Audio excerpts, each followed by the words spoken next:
Back to our YouTube channel. आज हम बात करेंगे प्रोटिस्टा के बारे में।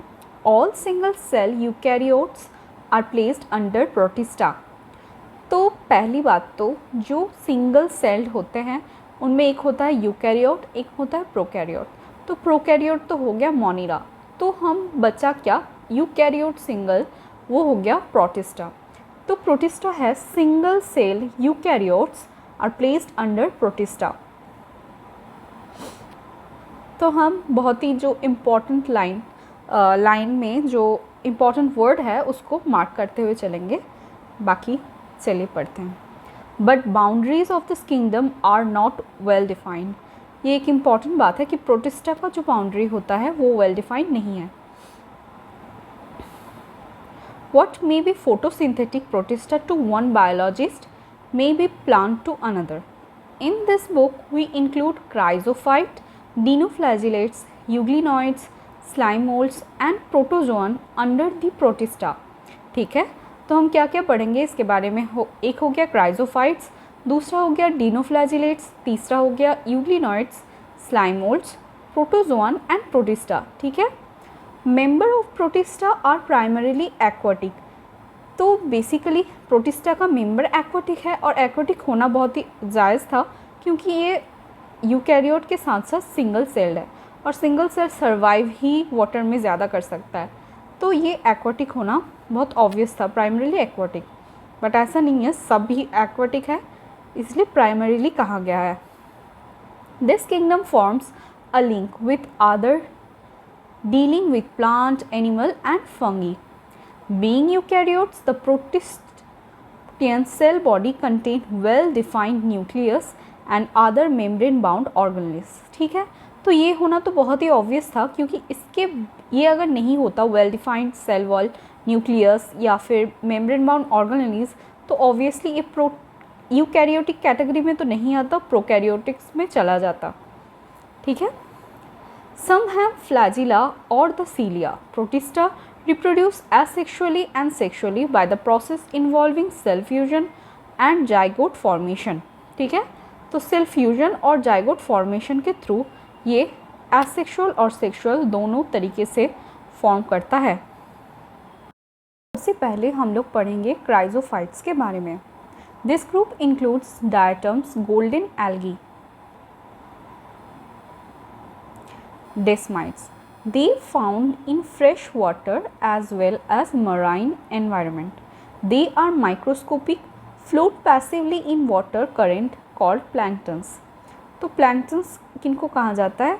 जो क्राइजोफाइट्स होते हैं float passively in water, इनको plankton कहा जाता है। Most of them are photosynthetic. तो क्राइजोफाइट्स क्या हो गए, photosynthetic होते हैं, लेकिन most of them, ये बहुत इंपॉर्टेंट है। In diatoms the cell wall form of two thin overlapping cell which fit together in a soap box. तो two thin overlapping cell which fits together in a soap box. Soap box के format में दो thin cell wall overlap होते हैं।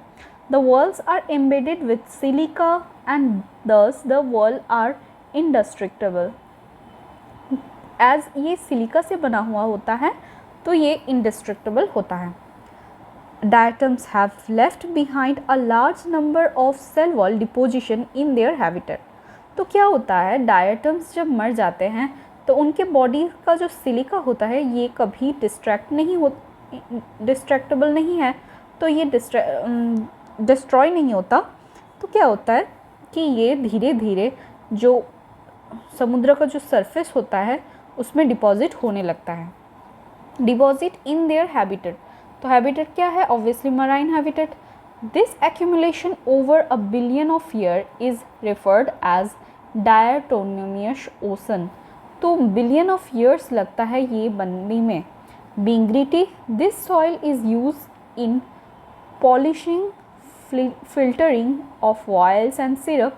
Diatoms are all the chief producer of ocean. तो आपको diatoms chrysophytes में याद क्या रखना है, एक तो हो गया इनको गोल्डन एल्गी एंड डायटम्स को मिलकर कहा जाता है डेस्माइट। फ्रेश वाटर या फिर मरीन वाटर में मिलता है, पैसिवली फ्लोट करता है इसलिए प्लैंकटन बोला जाता है। Most of them are photosynthetic. इनका जो सेल वॉल होता है वो two thin overlap shell wall होता है, सोप बॉक्स की तरह एक फॉर्म बनाता है, एम्बेडेड विथ सिलिका। द इंडेस्ट्रक्टेबल होता है इसीलिए deposit in their habitat accumulate करके डायटोनियमस अर्थ बनाता है। और ये क्या काम में आता है, polishing, filtration of oil and syrup, और ये producer in ocean, chief producer in ocean कहा जाता है इसको। तो ये सारे पॉइंट्स आपको एकदम याद रखना है कि ये क्राइजोफाइट्स के लिए है। तो क्या क्या हो गया, फिर से हम एक बार रिकैप कर लेते हैं ताकि आपको एकदम याद हो जाए।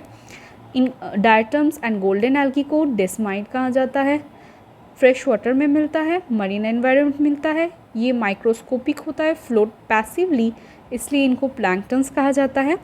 Most of them are photosynthetic.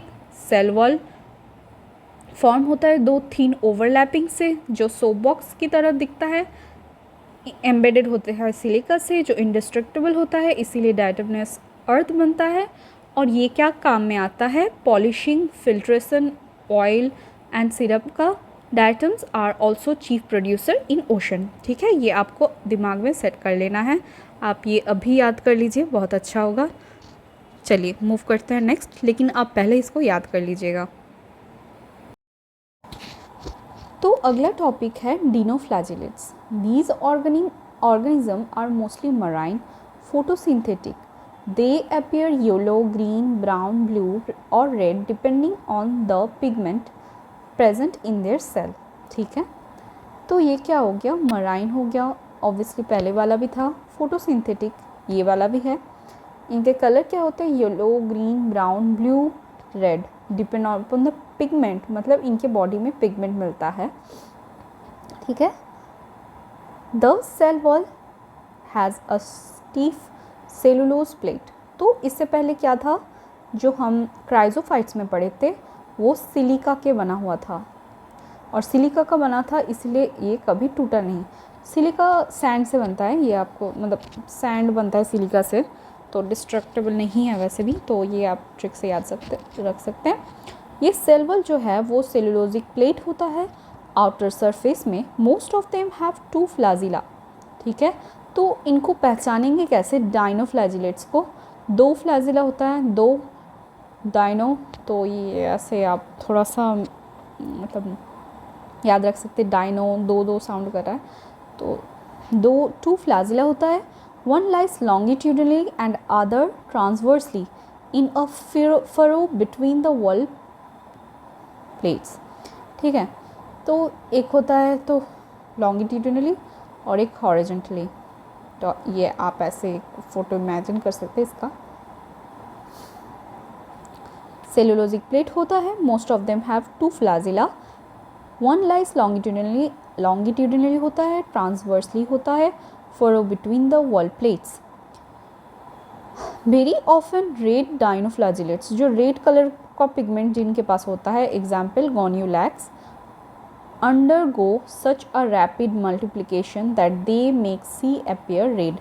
तो क्या हो गया कि जो रेड डिनोफ्लैजिलेट्स होते हैं ये जब बहुत ज़्यादा रिप्रोड्यूस कर लेते हैं तो C appear रेड होता है, इसको बोला जाता है रेड टाइड्स। एक होता है रेड C और ये है रेड टाइड्स, तो आप डिफरेंट याद रखेंगे, कभी कभी ये रेड C एग्जाम्पल में दे देते हैं तो वो नहीं है, ये रेड टाइड्स है। Toxin release by such large number may even kill other marine animals such as fishes।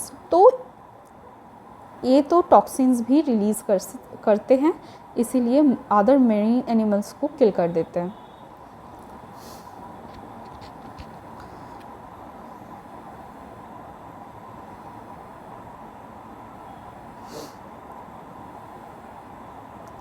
तो चलिए इनका इम्पॉर्टेंट पॉइंट एक बार याद कर लेते हैं सारे। तो क्या हो गया, एक तो हो गया मरीन है, दूसरा फोटोसिंथेटिक है, तीसरा इनका कलर होता है, ये सारे सेलुलोजिक प्लेट से बना हुआ होता है, स्टिफ सेलुलोजिक प्लेट, और दो फ्लैजिला होता है, एक लॉन्गिट्यूडनली एक transverse, furrow between the wall plates, red dinoflagellates, rapid multiplication होता है, एक रेडटाइट्स हो गया, toxins release by the large number kill the animal and fishes. Okay, तो बहुत सिंपल है ये डिनोफ्लैजिलस, तो बहुत ही ज़्यादा सिंपल है कि डिनो नाम से पता चलता है दो यानी कि दो फ्लैजिला, एक हो गया हॉरिजॉन्टली, एक हो गया लॉन्गिट्यूडनली, और पहले वाला था सिलिका से बना हुआ, तो ये है हो गया सेलुलोजिक से बना हुआ। दूसरा की जो रेड टाइट्स बनता है वो रेड डिनोफ्लैजिलेट्स गॉन्यूलैक्स से बनता है, और ये क्या करता है, टॉक्सिन रिलीज़ करता है। जब बहुत ज़्यादा इसका नंबर बहुत ज़्यादा होता है तो टॉक्सिन्स रिलीज़ करता है, और ये kill the animals such as fishes. Okay, मैं इसको दूसरे कलर से हाईलाइट कर देती हूँ इस नेम को, गॉन्यूलैक्स को। तो मैं साथ साथ आप एनसीईआरटी में हाईलाइट कर दीजिएगा, पूरा बुक एकदम हाईलाइट करने की ज़रूरत नहीं है। जो इम्पोर्टेंट एकदम वर्ड होते हैं या फिर कभी कभी आपसे छूट जाते हैं वो आप हाईलाइट करते हुए जाइएगा। और ये तो मैं कहूँगी अभी ही याद कर लीजिएगा, क्योंकि बहुत ही सिंपल है, ट्रिकी नहीं है बिल्कुल भी, और एकदम एनसीईआरटी में तो अच्छे से डायग्राम दिया भी है, आप इसी डायग्राम को देख के ही सब बता सकते हैं। ठीक है, तो चलिए नेक्स्ट टॉपिक में चलते हैं। नेक्स्ट टॉपिक है euglenoids. Majority of them are fresh water organism found in stagnant water. Instead of the cell wall they have a protein rich layer called pellicle, which makes their body flexible. They have two flagella, a short and a long one. Though they are photosynthetic in the presence of sunlight, when deprived of sunlight they behave like heterotrophs by depending on the other smaller organism. Interesting.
अब पढ़ेंगे हम लोग slime moulds के बारे में।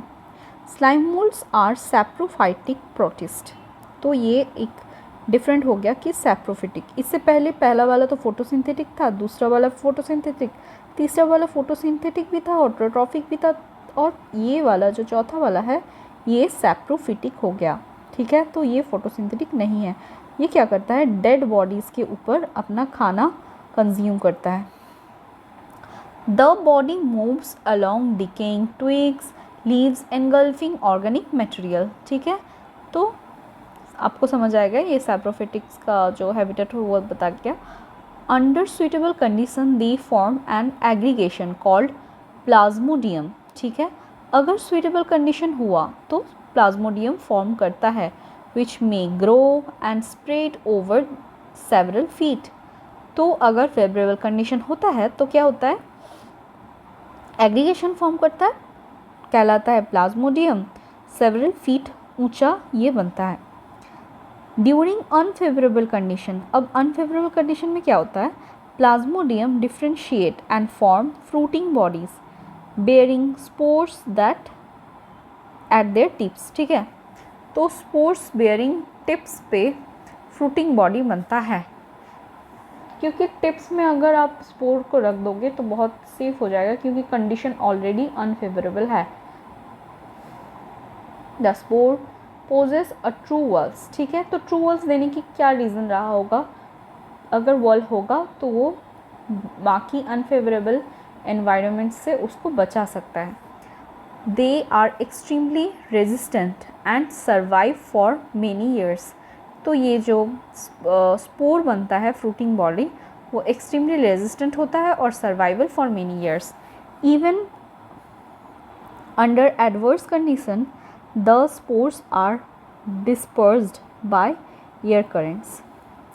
तो ये survive कर जाता है एडवर्स कंडीशन में, और स्पोर क्या होता है, एयर करेंट से डिस्पर्स्ड होता है। तो चलिए हम इसको हाईलाइट कर देते हैं, जो इम्पोर्टेंट पॉइंट है इसका। एक हो गया सैप्रोफिटिक है, ये तो सुइटेबल कंडीशन जब होता है तो प्लाज्मोडियम फॉर्म करता है, और जब अनफेवरेबल कंडीशन होता है तो फ्रूटिंग बॉडीज फॉर्म करता है।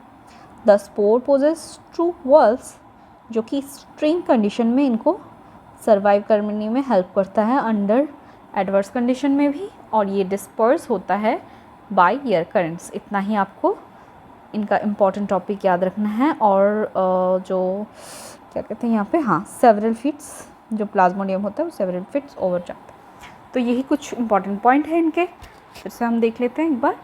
ये होते हैं सैप्रोफिटिक, सुइटेबल कंडीशन में प्लाज्मोडियम फॉर्म करता है जो कि सेवरल फीट होता है। अनफेवरेबल कंडीशन में फ्रूटिंग बॉडी एक्सट्रीमली रेजिस्टेंट होता है, इनका ट्रू वॉल्स होता है, और डिस्पर्स होता है जो स्पोर होता है वो एयर करेंट्स के थ्रू, ठीक है। प्रोटोजोआंस, all the protozoans are heterotrophs, live as a predator or the parasite, ठीक है। तो predator और parasite की तरह होते हैं। they believe to be primitive relative of the animals। तो animals की primitive relative किनको कहा जाता है, protozoans को। There are 4 major group of protozoans। तो ये protozoans के 4 different ग्रुप हैं। एक हो गया एमीबॉइड प्रोटोजोन्स, तो पहला वाला डिस्कशन कर लेते हैं पहले ही। These organism live in fresh water, sea water, moist soil. They move and capture their prey by putting out pseudopodia false feet as in amoeba, ठीक है। तो स्यूडोपोडिया फॉल्सफेट फॉर्म करता है जैसे एमीबा में बनता है। Marine form have silica cell in their surface. तो मराइन्स जो फॉर्म होते हैं इनका silica shell on their surface. Silica shell और एक ऑर्गेनिज्म में मिला था हम लोगों को, वो था chrysophytes. Some of them such as Entamoeba are parasite, ठीक है। एंटामीमा होता है पैरासिटिक फॉर्म। तो जो एमीबॉइड प्रोटोजोआंस हैं आर फ्रेश वाटर होते हैं, मूव एंड कैप्चर। तो एमीबॉइड प्रोटोजोआंस में यही है कि इनका जो फॉल्सफिट और स्यूडोपोडिया फॉर्म होता है, मराइन सिलिका सेल होता है इन देयर सरफेस, एंड एंटामीमा जो इसका एग्जाम्पल है आर पैरासाइट, ठीक है। ये 3 चीज़ें आपको एमीबॉइड प्रोटोजोआंस में याद रखना है, ठीक है। तो चलिए नेक्स्ट देखते हैं क्या है flagellated प्रोटोजोआंस। These members of this group are either free living or parasite. They have flagella, तो flagellated है तो flagella होगा, obvious बात है। Parasite form causes disease such as sleeping sickness or trypanosoma. इसका एग्जाम्पल है ट्राइपेनोसोमा जो स्लीपिंग सिकनेस कॉज करता है। तो इनमें कुछ भी आपको याद नहीं रखना, बस ट्राइपेनोसोमा याद रखना है जो डिजीज़ कॉज करता है स्लीपिंग सिकनेस, जो एक एग्जाम्पल है फ्लैजिलेटेड प्रोटोजोआन्स का। बस बेसिक सी चीज़ है, यही याद रखना है। तो फ्लैजिलेटेड है स्लीपिंग सिकनेस, तो आप ऐसे कनेक्ट कर सकते हैं जो सोना ज़्यादा पसंद करता है, फ्लैजिलेटेड है लाइक मखमल जैसा है, ऐसा कुछ आप सोच सकते हैं कि शीट है जहाँ पे सोना ज़्यादा अच्छा लगता है, फ्लैजिलेटेड है। कुछ भी आप सोच लीजिए, जस्ट आपको ये याद रखना है एज पर यू विश, आपको बस याद रखना है, ठीक है। बहुत ही सिंपल है, तीनों चीज़ें ही हैं इनमें। चलिए नेक्स्ट पे मूव करते हैं, ज़्यादा टाइम इसमें नहीं देते। सीलिएटेड प्रोटोजोन्स, सीलिएटेड प्रोटोजोन्स है मतलब सीलिएटेड होगा। Aquatic actively moving organism because of their presence of thousand of silica, sorry cilia, sorry एकदम गलत बोल रही हूँ यहाँ पे। Ciliated protozoans, these are aquatic actively moving organism because of the presence of cilia. तो cilia होता है इसलिए ये actively moving होता है, तो ये एक important term हो गया, actively moving है और ciliated protozoans है तो cilia तो होगा ही। And they have a cavity called gullet that opens outside of the cell surface. तो gullet कहाँ open होता है? outside of the cell surface, क्योंकि ये यूनिसेलुलर है, आपको पता है, ये हम जो पढ़ रहे हैं वो तो प्रोटोजोआ है। The coordinate movement of rose of सीलिया causes the water laden with food steered into the gullet, ठीक है। तो इनका जो सीलिया का जो कोऑर्डिनेटेड मूवमेंट होता है वो क्या करता है, फूड को एकदम गलेट तक पहुंचा देता है। फॉर एग्जाम्पल पैरामीशियम, तो एग्जाम्पल हो गया पैरामीशियम, गलेट तक फूड को पहुंचा देता है कोऑर्डिनेटेड मूवमेंट के थ्रू। तो यही कुछ इंपॉर्टेंट पॉइंट है इनका। एक तो हो गया सिलिका जो एक्टिवली मूव करता है, सीलिएटेड प्रोटोजोन जो एक्टिवली मूव करता है, सीलिया है, गलेट होता है जो कोऑर्डिनेटेड मूवमेंट के थ्रू फूड को अपने गलेट तक पहुंचा देता है, और इसका एग्जाम्पल है पैरामीशियम। सॉरी मैं ज़्यादा यहाँ पे वो होगी, ठीक है, कोई बात नहीं, थोड़ा एडजस्ट कर लीजिए, बहुत देर तक पढ़ा रही हूँ इसलिए ऐसा होता है कभी कभी। Protozoans, this includes diverse organism but have a infectious spores like stage in their life cycle.